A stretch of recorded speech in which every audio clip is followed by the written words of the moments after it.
Good morning. As you enter the sanctuary, please guide your feet to a seat and join us in singing number 348 in the gray hymnal, Guide My Feet While I Run This Race.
Good morning.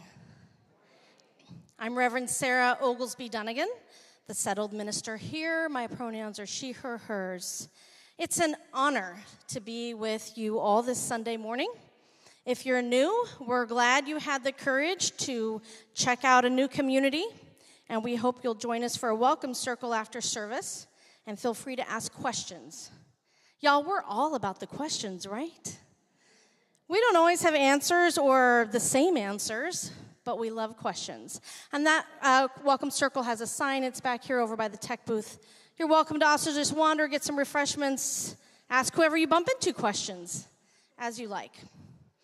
There's a room off the sanctuary on the west side over here that you can slip into for any number of reasons. You might need a break, your baby might need a diaper, or whatever you need to slip away for. There's a screen on while the service is happening that shows the YouTube version. It's probably a few seconds behind that you can watch while you're tucked away in there.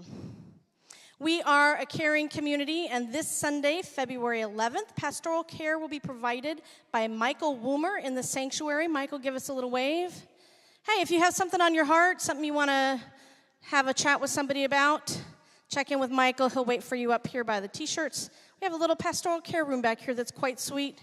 He'd love to sit down and chat with you about whatever's on your heart and mind.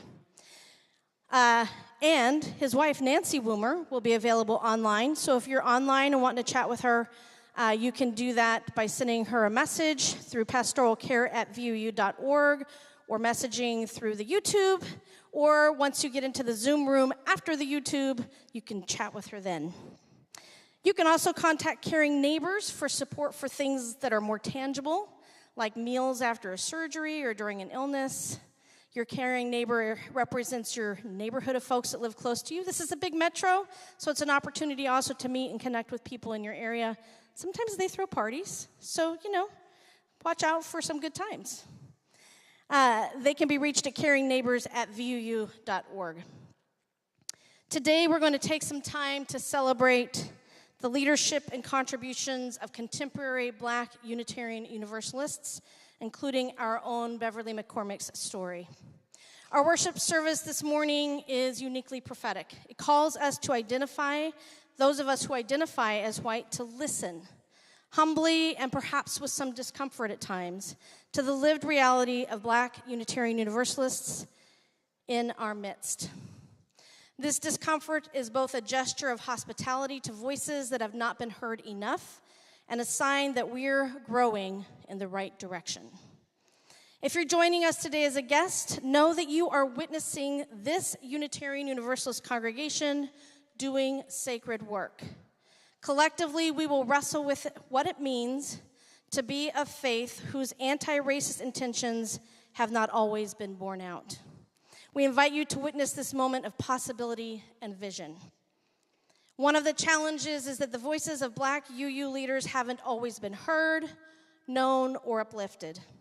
The rich history of leaders from the past and the rich contributions being made to our movement today are easily obscured when we fail to include them in our Sunday programming. So as a white UU minister, I will continue to work hard to both know the stories of and share the work of Black UU leaders, including those in our own congregation. So today, I invite us to center a few of those voices, and at the end of the month, I hope to share some more historical voices.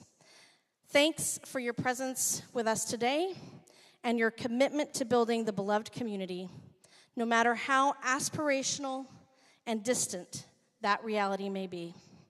Let us light the chalice together.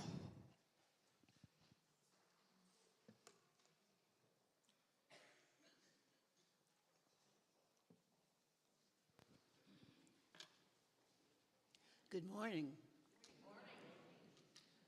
We kindle this flame, symbol of our faith, for the light of truth, the warmth of community, and the light of love that calls us to work for justice.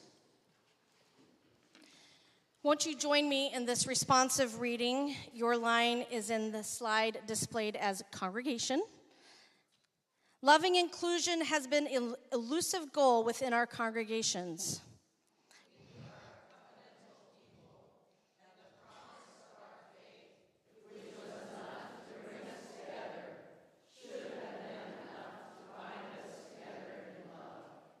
Many hearts have been and continue to be broken time and again.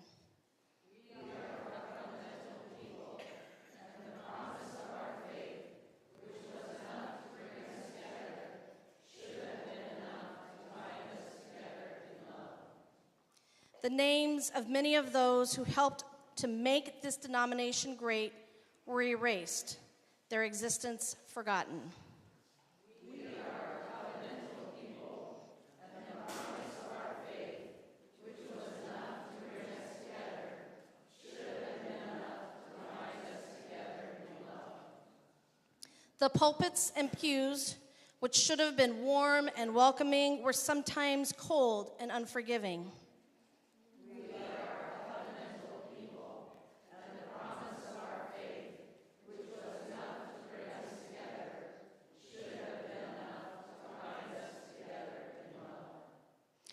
People who were considered pillars in their communities were sometimes considered pariahs within the walls of our congregations. We are a covenantal people, and the promise of our faith, which was enough to bring us together, should have been enough to bind us together in love. Many of us straddle two worlds, one of filiation and one of faith.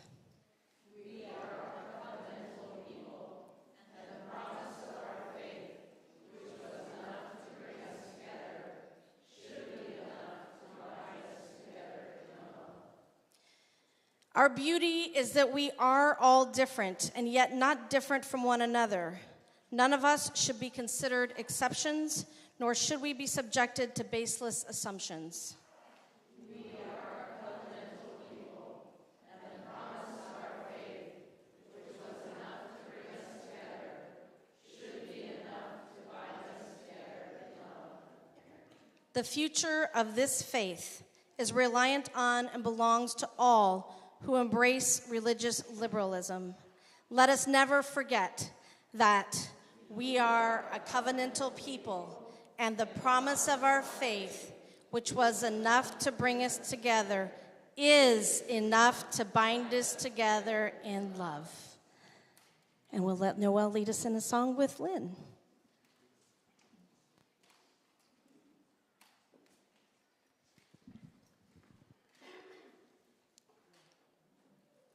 So this is a song that we haven't sung much, so Linda will play it through one time so we can hear it, and then we'll join in singing. Please rise in body or spirit.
Good morning, everyone.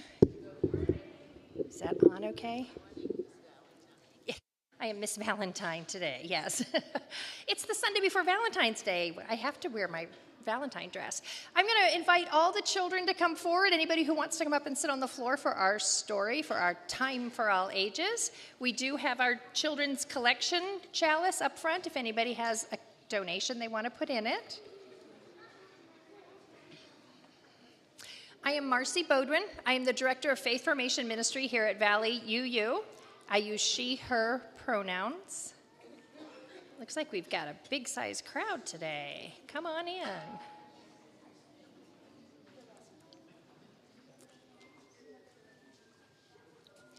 You want to make sure you're sitting somewhere where you can see the screen. Thank you, Julia. Or one of the screens.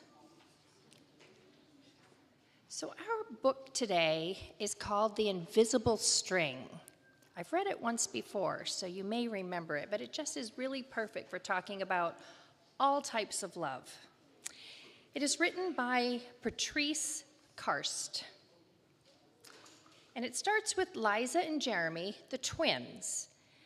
They're asleep one calm and quiet night, and suddenly it began to rain very loud, just like we had last week.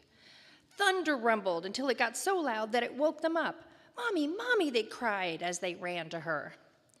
"Don't worry, you two. It's just a storm making all that noise. You can go back to bed."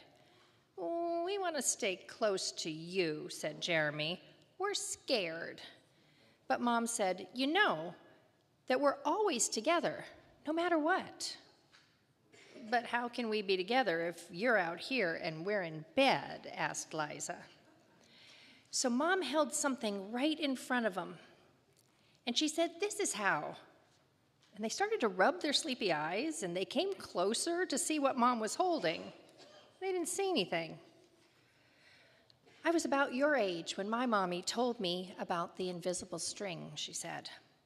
"I don't see a string," said Jeremy. "You don't need to see an invisible string," said Mom. "People who love each other are always connected by a very special string that is made out of love." "But if you can't see it, how do you know it's there?" asked Liza. "Even though you can't see it with your eyes, you can feel it with your heart and know that you're always connected to everyone that you love," Mom said. "When you're at school and you miss me, your love travels all the way along that string, and I can feel it tug on my heart. And when you tug it back, we feel it in our hearts," said Jeremy. "Does Jasper the cat have an invisible string?" Liza asked. "She sure does," says Mom. "And best friends, like me and Lucy?" asked Liza. "Best friends, too." "How far can that string stretch?" "Anywhere and everywhere," was Mom's answer. "Would it reach me, even if I were a submarine captain deep in the ocean?" asked Jeremy. "Yes," Mom said, "even there." "Or a mountain climber?" "Yes, even there." "Oh, a dancer in France?" "Yes, even there." "What about a jungle explorer?" "Yes, yep, even there." "How about an astronaut in space?" What did you think Mom said? Yes, even there, right, yes. And then Jeremy quietly asked, "Can my string reach all the way to Uncle Brian in heaven?" "Yes, it can, yes." "Does the string go away when you're mad at us?" asked Liza. "No," said Mom.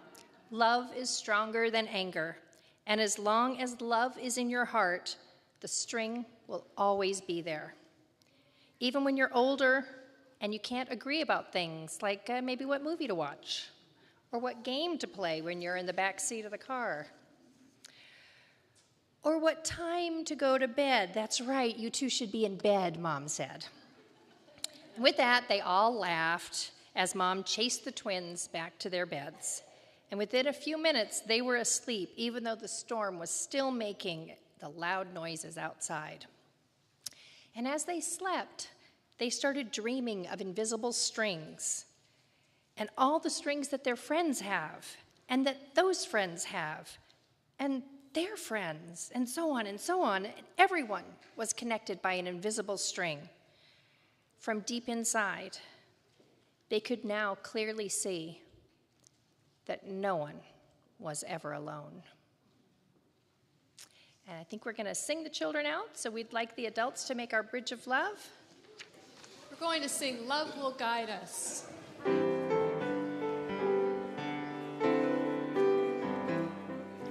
Love will guide us, peace has dried up, hope inside us to lead the way on the road from grief to giving.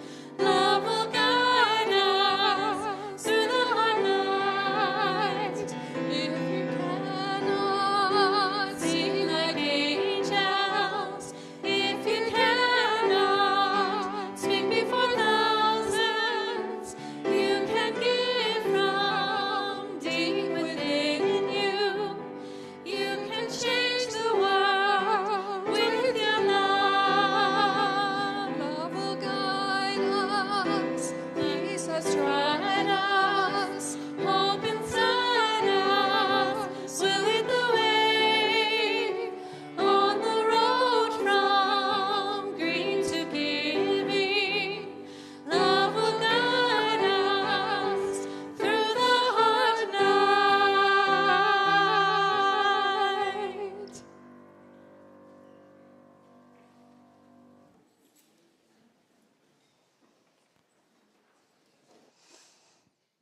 I'm going to invite you to take a deep breath.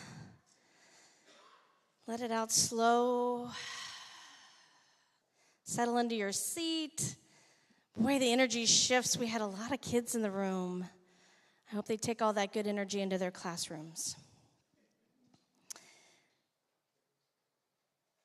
The prayer I'm going to share with you today comes from my colleague, Reverend Connie Simon.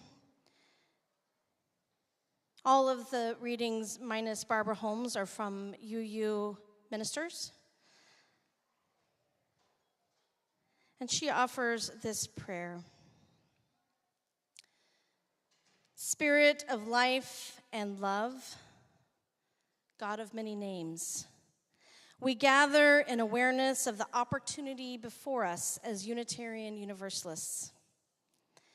We have been given many chances before today to heal the wounds of racism and oppression that have beset our denomination for many years and held us back from realizing the inherent worth and dignity of all Unitarian Universalists. We have made some progress, but we still have a long way to go. We have an opportunity to renew our commitment to this work, and we embrace it fully and thankfully. We come together to listen to the voices of those whose contributions to our faith have been neglected for far too long. We welcome them home into a new Unitarian Universalism, into a faith that embraces and includes all of us and brings us closer to the beloved community of which we dream. We know we have much work to do, that everyone has a role to play if we are to live fully into our principles and achieve our highest aspirations. We pray for the healing of the wounds of the past and present. We pray for open hearts and minds that we may envision what is possible. We pray for the courage not only to speak up, but also to listen, even when the words are hard to hear. We pray for compassion and understanding. We pray for resilience and determination and for the fearlessness to take risks, to make mistakes, and to keep trying. In gratitude for the opportunities we have been given and the promise of what we can achieve together, and in the name of all that is holy, we say amen.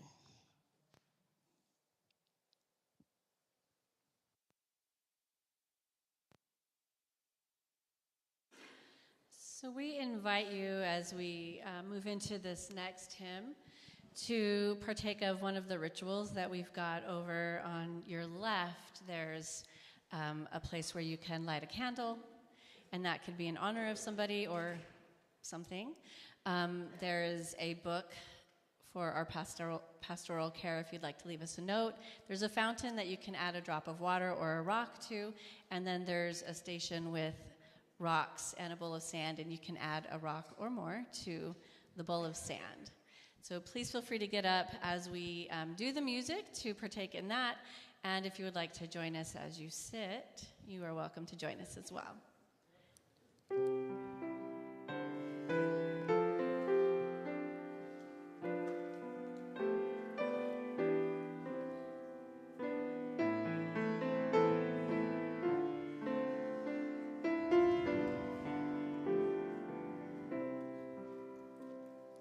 Spirit of life, come unto me.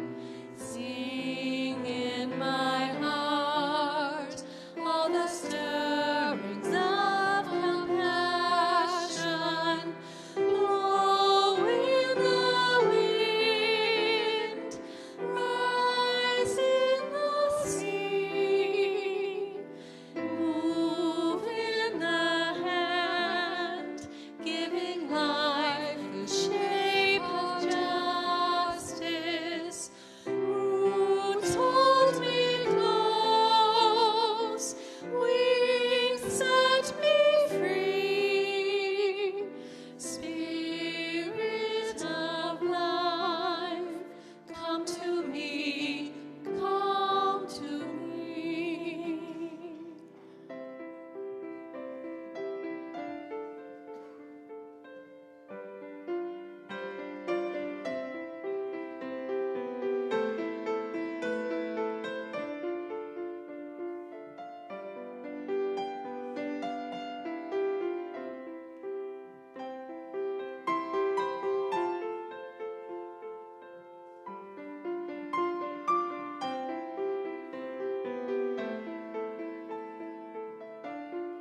The words we are about to hear that Noel will read for us are from Reverend Adam Lawrence Dyer.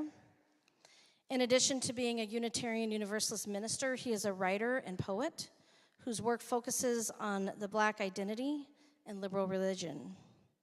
He has a blog called Spiritual Wellness, which explores the relationship between bodies, faith, and politics. His work as a minister has included work with PolicyLink, the PICO networks that are now called Faith in Action, and the UU Justice Ministry of California. He's a graduate of Princeton University and the Pacific School of Religion. Who will tell his story? We will. We will not allow Reverend Dyer to be orphaned in history. Orphaned in history. I struggle with history. The flickering, yellowed images, the faded pages, the fond memories, nostalgia. The Ken Burns pan and scan of faces. Documentary after documentary are not what I'm looking for. These images are more distant, more removed, disconnected from me by handlebar mustaches and porcelain skin. These recollections, this fondness for painting the past, does not even know I existed, except for slavery and the Reverend Dr. King. And so this history is their story. It does not belong to me. I did not tell it. I did not write it. I do not own it. I do not want it. Who will tell my story? Beyond the color lines, beyond the lunch counters, beyond the chains of slavery and jails. Who will tell stories older than 2 millennia of kings and goddesses, legends and legacies that blend and bend in a portrait that traces my profile and tinges my brow? Who will tell my story, when, and how? I invite our own Beverly McCormick to share with you some of her own story and reflections on being a UU here at Valley UU over the last 20-odd years. Well, wasn't that a graceful way to begin? Good morning, everyone. As I heard my name called, I thought to myself, what am I doing up here? Oh, that's right. It's Black History Month, everybody. And here I stand, ready to tell my story, perhaps parts of the story that I've never been able to reveal because it's been hard. And the reason why my story has all these moments in my own mind is because I'm old. My birthday, and this is really something, because Black people, especially women, do not tell their weight, their shoe size, or their age. That is not part of the game. But I was born May 29th, 1937.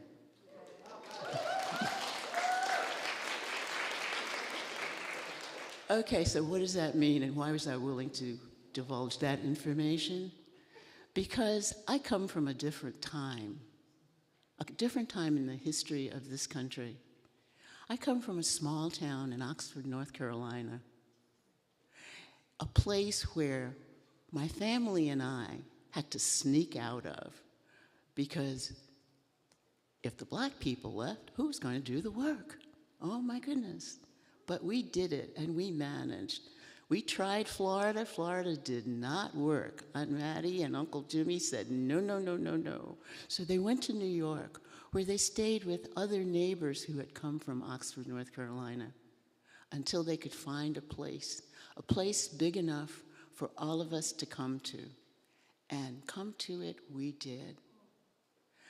I spent my wonderful times with, and I think of her every day, my grandmother and my mother, the two strong women in my life.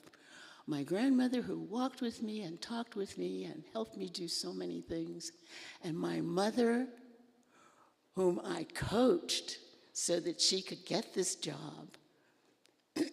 Excuse me. My voice has left me this week. Of course, it's part of the strain and stress of being in front of you today, because this never happened before.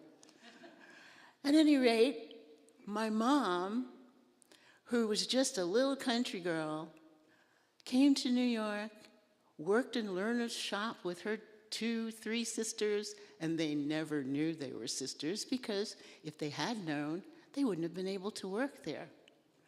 My mom got this job, and it was a really wonderful job. And I coached her because they didn't teach math in the South. Well, folks, that job became a place at AT&T, and she was the first one to be there, and it was amazing. It was an experience. My life, to this point, had been really carefully monitored by my family, so I didn't really know how hard it was to be out there in the world. But the time came very soon when I found out. Elementary school was great. I had Mr. Rand. He happened to have been one of the angels that led me through this life and got me where I was, my 6th grade teacher. And what did he do? He talked to us about Egypt. I didn't even know there was such a place in the world. He actually had us do a mural, How the Blues Began. And it was just wonderful, because nobody talked about black music at that time. And we put this brown paper up on the wall in the hallway, and we painted from Africa to all the clubs in Manhattan, and it was wonderful. And at the end, we all signed our names. And he signed his name too, Louis Rand. And in those days, to know your teacher's first name was like this really big thing. You really felt like you were part of the big group. Okay, so elementary school went very well. Then I got to junior high school. And this was the time when we moved. My parents and I moved to Brooklyn. Until then, the entire family practically had been living in this wonderful high-rise apartment house in Manhattan, close to Central Park. But it was time for the family to start to move out. And it was also my time to go to junior high school. Okay, got to junior high school, 7th grade, ready to go. Where did I land? In the bottom class of the grade, 712. Well, that was for you-know-who, and they were all around me. So I did the work, and I was very good, and the teacher complimented me, and everything went smoothly. And we were allowed to borrow library books on Friday to take home for the weekend. So I decided to take one, because at that point I was interested in Greek and Roman mythology, right? Elementary school kid, what, junior high school? So I went to the library, and I looked around, and I found this book, and I took it to the desk to be checked out, and the teacher said, dear, are you sure you want this book? You know, I have a wonderful selection of picture books that you might enjoy a lot more. I said, okay, no, this is something that I'm interested in. So I'd like to take this book. Are you sure, dear? I have a variety of books for you. Well, after going back and forth for a whole bunch of times, she finally gave up and let me take the book home, which I read from cover to cover because that was what I was interested in. But I think somewhere in the back of my mind, I knew there was a test coming up. So I went in on Monday, and she said, hello, how are you? Did you enjoy your book? Why don't you tell me some parts of the book that you enjoyed most? So I just ran the game, which is what we do, you know, when we're kind of showing off. Well, she looked at me in shocked amazement, sent me to class. The next thing I knew, she was walking into my classroom. She told me to pack up my books and go, because I walked from class 712 to class 71, which was right down the hall. And it allowed me to learn French, which I became very, very fluent in. Why do I mention this? Because there's, of course, a story on the other end. That class was a marvelous place to be. And let me tell you, I was in a neighborhood that was sort of a ghetto neighborhood at the time, only it was a ghetto neighborhood for Jewish people who had just come over. And so the classes were all filled with Jewish kids. and me. And we had a marvelous time. Stewie Campbell-Maker and I did the New York Times crossword puzzle every morning during homeroom, and it was great. It was an opportunity. It was a wonderful opportunity, and I enjoyed every single minute of it, but it also made me so much more aware, one more time, of the Jewish culture. So I got through junior high school, all ready to go to a super-duper high school.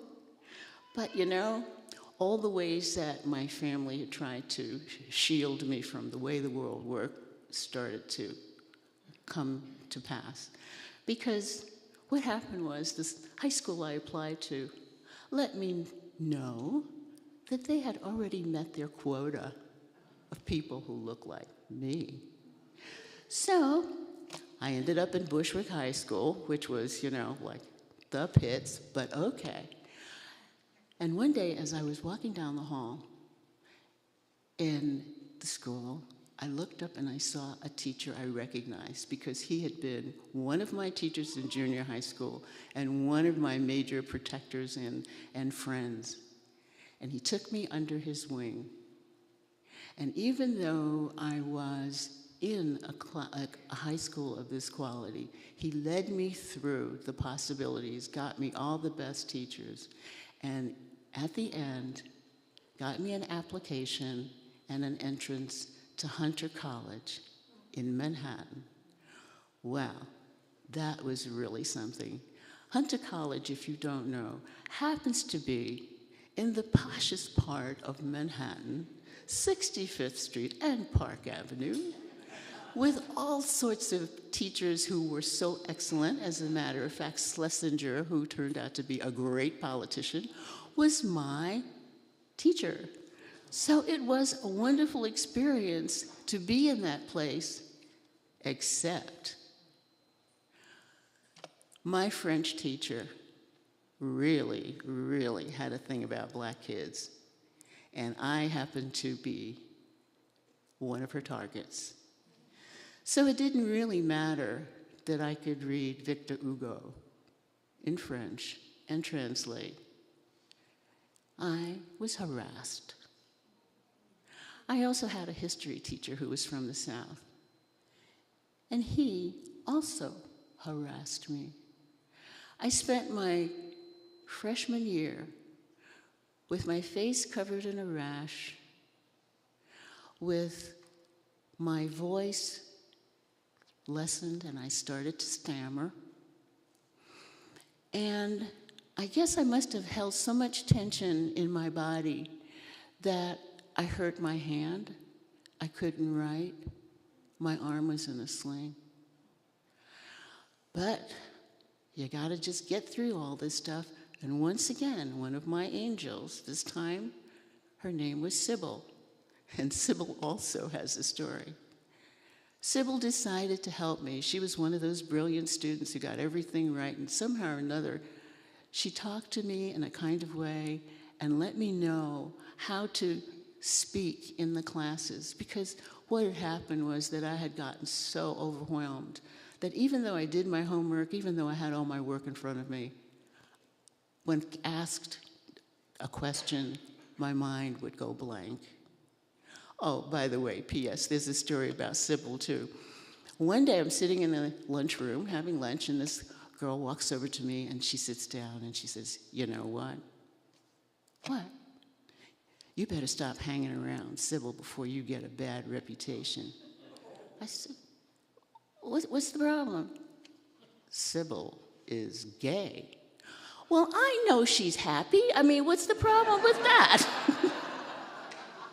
Yeah, I was raised in the closet with the lights turned off. I mean, I was really not part of this world. I didn't know anything. But Sybil was my friend, and I said, she is my friend. She was my friend, and she will continue to be my friend.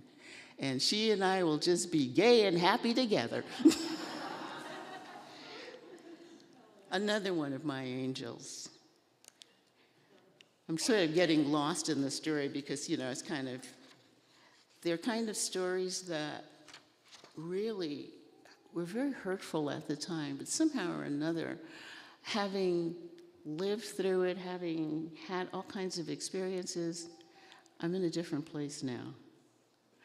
And some of the things that happened make me laugh, like the time I introduced a black Santa Claus in my classroom.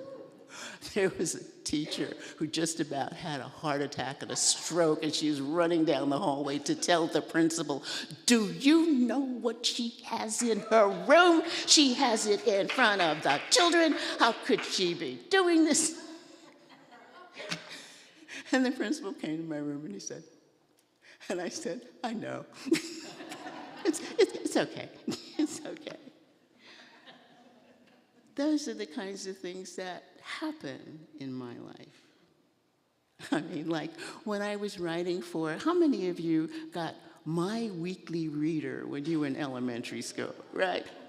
I was the editor of the second grade paper, folks. Well, I wrote this special edition, How Black People Helped Make America Strong. Well, the news from the South was cancel my subscription. I mean, people went wild about it. So, you know, there are opportunities for a little revenge motif.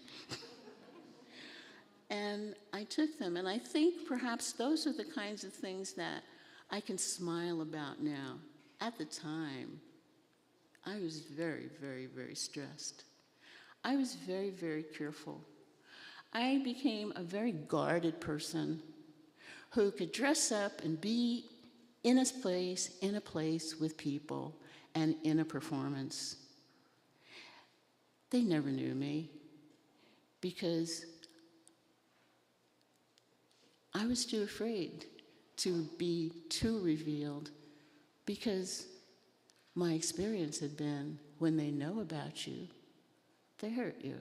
They talk about you. They say, she can't wear red, the sorority colors. She's too dark. My goodness, that doesn't look nice on her. You know how things are.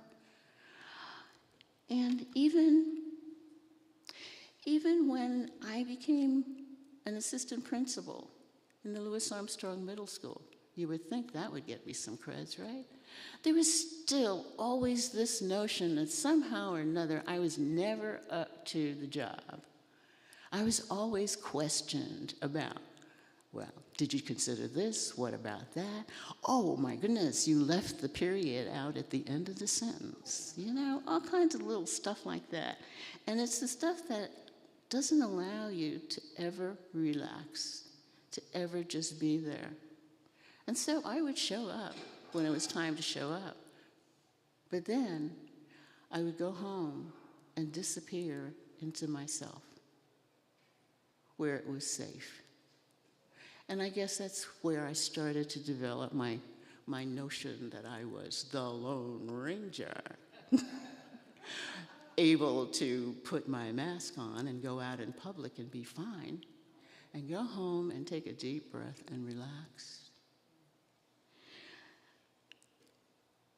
I think I should probably get to VUU now, because that was also think VUU 23 years ago, over on Warner Road, with this person coming into the congregation.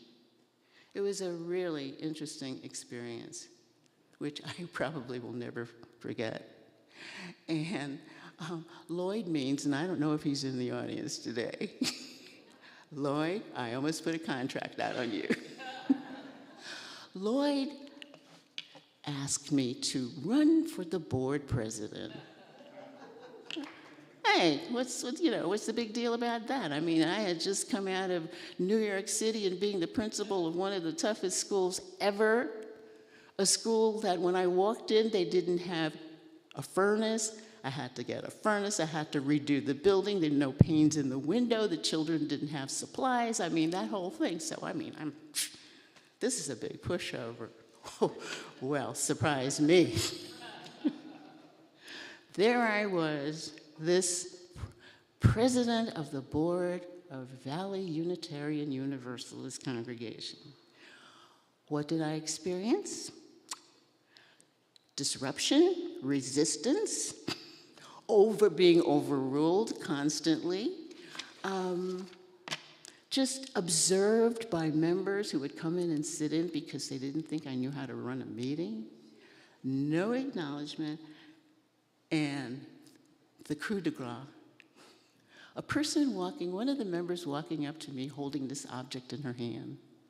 The object was the soap dispenser, the soap dish from the bathroom that was broken, and she said, "Can you fix this?" Oh, I see. The board president's job is to fix things in the bathroom. Okay. Well, I lived through the whole thing. I saved us a lot of money. We were moved and established in this building, and so things were still okay. But I was still suspicious. And although I participated, I know now in looking back, it was with a great deal of reluctance because I always was very much concerned about what people were thinking about me, was I doing a good enough job, all those kinds of things that you sort of let go of when you're comfortable in the company that you're in. And eventually, things did change. It's just that they don't happen overnight.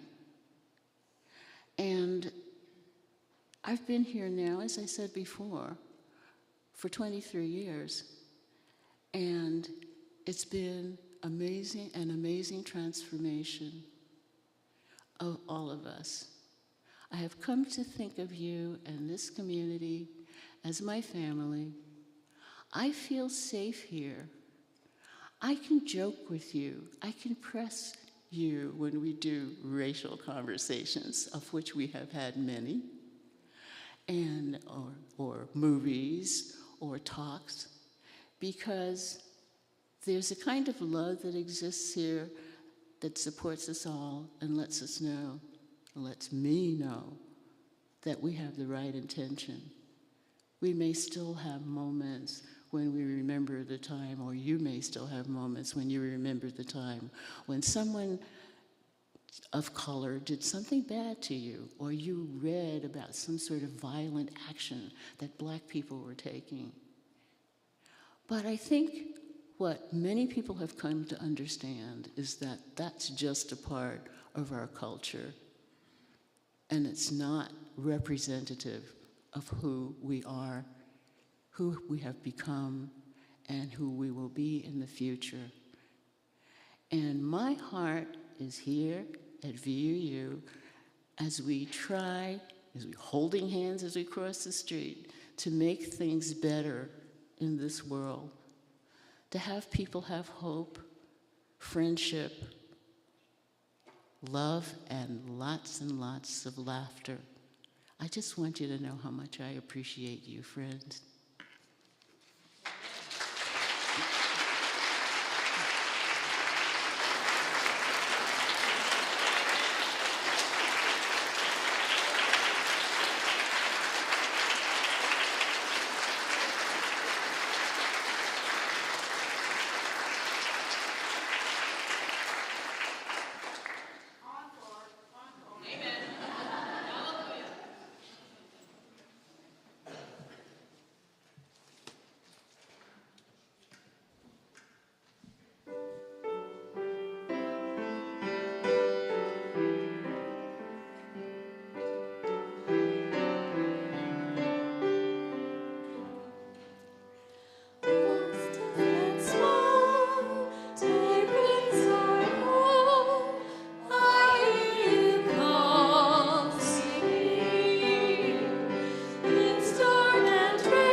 In her sermon at the closing of the Unitarian Universalist Association General Assembly in 2019, Reverend Marta Valentin reminded us, people of color have shown up in our tradition because our theology is life-saving for so many, and have found once in our denomination that sometimes our culture can be toxic. She said, we came and fell in love with the Unitarian and Universalist theologies, but clashed with the culture. And also that this faith is ours too, and our hour is all-reaching, calling everyone in. In that same assembly, former Unitarian Universalist Association President Reverend Susan Frederick Gray said, it is easy to hold up a light and declare that everyone is welcome. It is harder to build a place where everyone is actually at home. Today we are highlighting some of the words and experiences of my colleagues whose experiences as ministers and leaders in our denomination and whose experiences and perspective help me draw the circle wider and understand our theology and our practices as Unitarian Universalists in new ways. While Beverly has shared with you her own experiences right here at Valley UU, and indeed a beautiful sharing of her history as someone who has lived many years with grace and intelligence and depth, I think it's important to hear many voices in order to understand the ways in which our faith is being challenged and shaped. One of my contemporaries, Unitarian Universalist minister Kimberly Quinn Johnson, who serves the Unitarian Universalist congregation of the South Fork, offers a reflection that begins with the words from a poem by Black theologian and writer Barbara Holmes. It's a reminder of the power we build when we center voices from the margins and open our congregational practices to a wider set of resources and practices, to new ways of being together and building our shared future. Joy unspeakable is not silent. It moans, it hums, and bends to the rhythm of a dancing universe. It is a fractal and transcendent hope, a hologram of God's heart, a black hole of unknowing. For our free African ancestors, joy unspeakable is a drum talk that invites the spirits to dance with us and tell tales by the fire.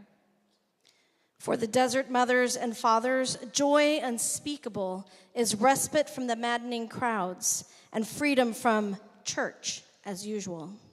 For enslaved Africans during the Middle Passage, joy unspeakable is the surprise of living one more day and the freeing embrace of death chosen and imposed. For Africans in bondage in the Americas, joy unspeakable is that moment of mystical encounter when God tiptoes into the hush arbor, testifies about divine suffering, and whispers in our ears, don't forget, I taught you how to fly on a wing and a prayer. When you're ready, let's go. Joy unspeakable is humming How I Got Over after swimming safely to the other shore of a swollen Ohio River, when you know that you can't swim, and it is the blessed assurance that Canada is far, but not that far. For Africana members of the invisible institution, the emerging Black church, joy unspeakable is practicing freedom while chains still chafe, singing deliverance while Jim Crow stalks, trusting God's healing and home remedies, prayers, kerosene, and cow patty tea. For the tap dancing, boogie-woogie, rap, rock, blues, griots, who also hear God, joy unspeakable is that space-time joy continuum thing that dares us to play and pray. To the interstices of life, it is the belief that the phrase, the art of living, means exactly what it says. Joy unspeakable is both fire and cloud, the unlikely merger of trance and high-tech lives, ecstatic songs, and a jazz repertoire. Joy unspeakable is a symphony of incongruities, of faces aglow and hearts on fire, and the wonders of surviving together. And now I share with you these words from Reverend Kimberly Quinn Johnson in reflection on that poem from Barbara Holmes. When theologian Barbara A. Holmes talks about joy unspeakable, she's talking specifically about how the contemplative practices of the Black church have sustained Black people in America through suffering and survival. More than referring to a particular church or denomination, this experience is collective and transhistorical. It's also a different expression of Black religion than I'm expected to exhibit as a Black woman. On more than one occasion, I've had a particular mode of Black worship projected onto me, the more charismatic modes of Black worship that we're so familiar with, the shout, the stomp, the song. That particular style of Black worship sometimes strikes me as a caricature of joy, a shallow stereotype. I see this in the expectation that more Black worship will bring more lively singing, more rhythmic clapping, more energetic worship. I see this in the anxiety that more Black worship will bring lively singing, more rhythmic clapping, more energetic worship, the shout, the stomp, the song. But this caricature, this stereotype, is a narrow sliver of the complexity and the richness of Black spirituality and Black worship. The modes of Black spirituality that are most powerful, nourishing and nourishing for me aren't the stomp, shout, or song. Instead, I think of the rock, the sway, the bend, the moan, the hum. And I think of these things done in community. I marvel that in the midst of sadness and sorrow, in the midst of feeling the effects of generations of trauma wrought by racism and white supremacy, we can still find joy with each other. We are finding joy in each other. I call it Black joy because I am Black, and it is the joy that I have been familiar with my whole life. It is the joy that I have learned from Black people. It is the joy created through our collective healing, our laying down of burdens to be picked up and shared by our people, our community. This is not joy in spite of suffering, a mask put on to hide pain, an armor to put on to push through pain. This is an embrace, holding and soothing us in our suffering. This Black joy is created through our being together. It reminds me that I am not alone, that trouble don't always last, that I am held and carried forward by a power beyond what I can comprehend. I call it Black joy, but I want to offer it to the extent that it is mine to offer to this faith. One of my gifts to Unitarian Universalism is the suggestion that joy is ours. We are the people who commit to justice, equity, and compassion. We are the people who aspire to the world community with peace, liberty, and justice for all. We are the people who affirm our interdependence with each other and the universe itself. I want to challenge Unitarian Universalism and Unitarian Universalists to claim joy. Unitarian Universalist joy will require a different way of imagining ourselves and a different way of being with each other. Claiming the possibility of Unitarian Universalist joy requires making space for the surprise that Holmes describes.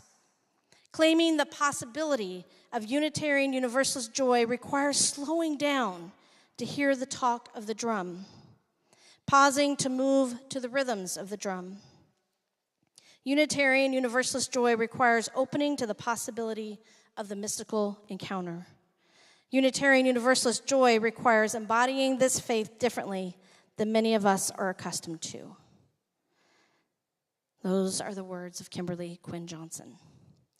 One of my other contemporary UU ministers, Reverend Adam Lorensteyer, describes the challenge of being in a faith tradition that has so easily ignored the Black leaders and voices and the experience of Black church, which he inevitably carried with him as a reminder and perhaps as a promise to the future he is creating as a Black UU minister, and this poem read by Noell.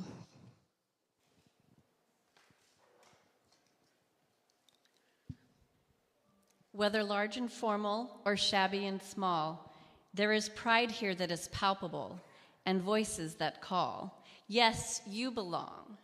Step inside. You've been burdened. Rest. You have been tried. Breathe. You have cried. Laugh. You have been silenced. Sing. Sing. And that song is what you remember, the one that some adopt and others co-opt. It is the voice of the community. It is the sound of an embrace. It is the music of the unconditioned, unfiltered, unframed, and unparalleled love, born of the struggle and nurtured on hope. Sing and bring your whole self, large and formal or shabby and small. Your voice is always welcome in this song. May these voices of my colleagues and the words of Beverly remind us and teach us what it means to draw the circle wide, to see from many angles, to listen with open hearts, and to look for new opportunities to live the promise of beloved community. Unitarian Universalism is being led by and shaped by many experiences of our human communities and many definitions of divine experience. We can minister to one another across the divides we have created and into a future where none of us is silenced and all of us contribute to a shared future centered by love, managed through an interdependence that fosters equity and justice, spiritual well-being, generosity, and creates the possibility of the kinds of transformation we yearn for and dream of, while every day doing the work we are called to do together.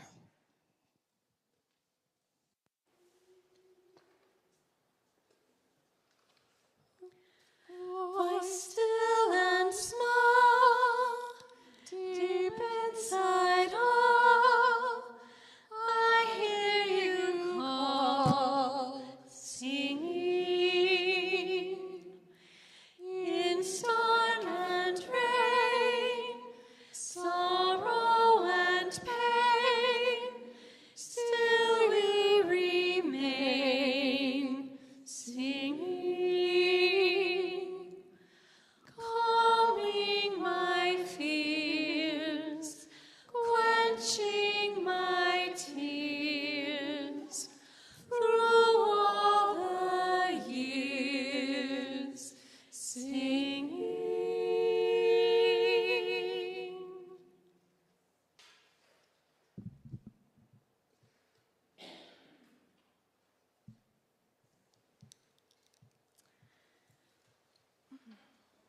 I grew up Mormon, where there's no paid ministry in any of the congregations. I was taught all my childhood how great that was, because a paid ministry is a greedy and selfish ministry. But what I didn't know was that the reason I always found myself in a certain uniquely bored and sleepy state in my services growing up was because an unpaid ministry is usually an untrained ministry in making services interesting and engaging. So when I came to VUU the first time and found it so energizing and engaging, I knew I was a new convert and believer in a ministry that gets paid and has an incentive to deliver good services. So if you are able and would like to help ensure we pay the ministry, and also our basic bills for the sanctuary that we meet in, there are a few ways that you can contribute to our ability to do that today. We will pass plates around for cash and checks, or you can send us a payment via text. And maybe some other ways. I think they're all up there if you need a little prompting or help. Yeah.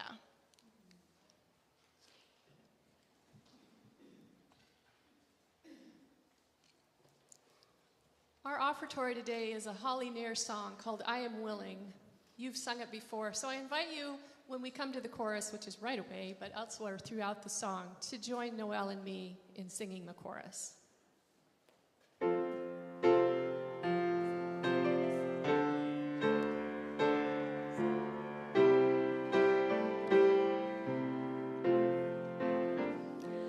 I am open and I am willing.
enthralled by wonder.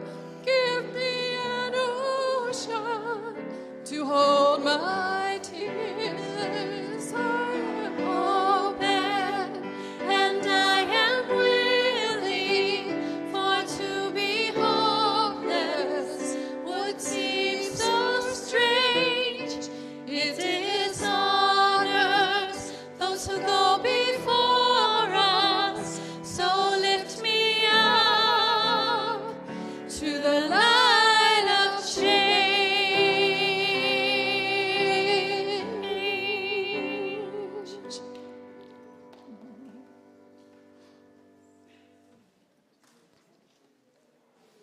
Beverly and I are going to do this reading together. These words from Reverend Viola Abbott. Go ahead, come read with me. Come read with me. It'll be all right.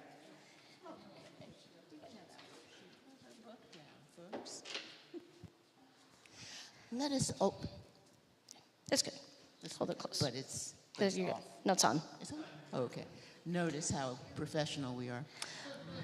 Let us open our hearts, still our minds, and enter a time of prayer. Let us call forth and hold in our hearts the stories of all who have come before us, the memories of those who are with us today, and the hope for tomorrow and for all of those who will come after us. Let us be thankful for this opportunity for healing, forgiveness, and reconciliation, while knowing that we can never, should never, forget what has brought us here today. Let us be glad that voice has not only been given to those whose sorrow and pain were their companions in this faith, but that the stories told by those voices have been received with a goal of redemption and understanding. Let us call upon that light which shines in each of us to give us the strength to walk together into the future and do the work that is necessary and which does not end here today. Let us have the wisdom to lovingly have the conversations we need to have with each other, that we must have with each other in order to grow this faith in radical love and inclusion. Please rise in body or spirit for our closing hymn. We're going to sing Guide My Feet again. Linda will play it on the first verse, but then we're going to just listen to our voices on the second, third, and fourth, as is the tradition of this spiritual.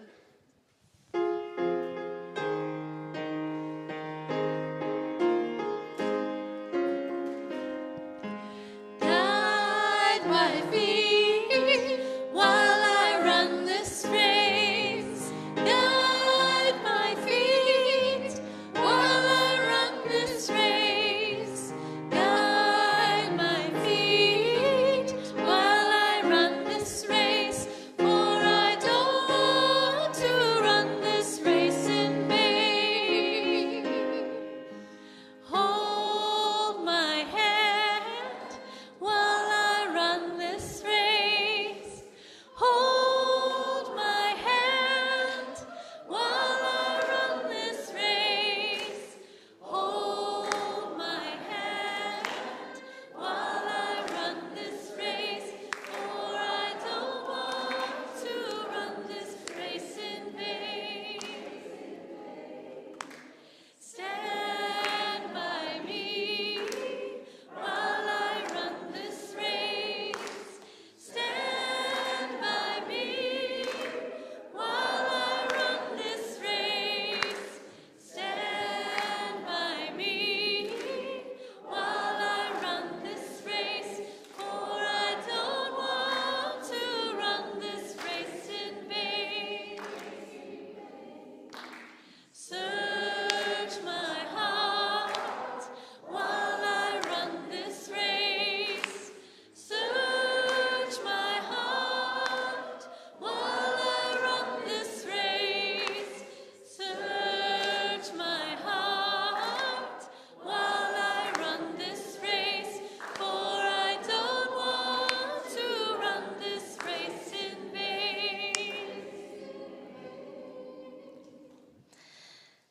Before we extinguish our chalice, I want to take a moment to recognize our amazing elder who has shared her story with us today.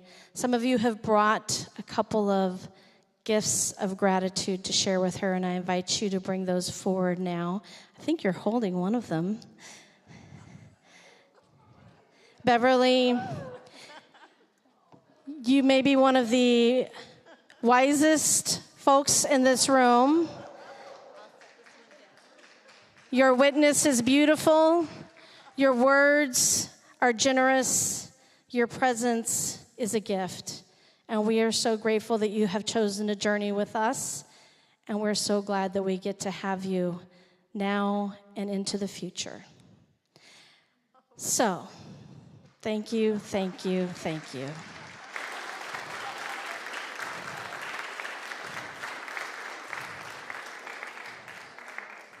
I would be remiss if I didn't mention that on the porch you can find the fund auction, and we hope that you are participating in making bids, and you can continue to do that and check out the items out there. We'll be going for another week. And as we close today, know that this is a community of questions, of learning, of transformation, and possibility. And we hope that you will join us for this journey, even when it is hard, perhaps especially then. And so we extinguish our chalice with these words. Though we extinguish the chalice, our connection to each other and this community remains.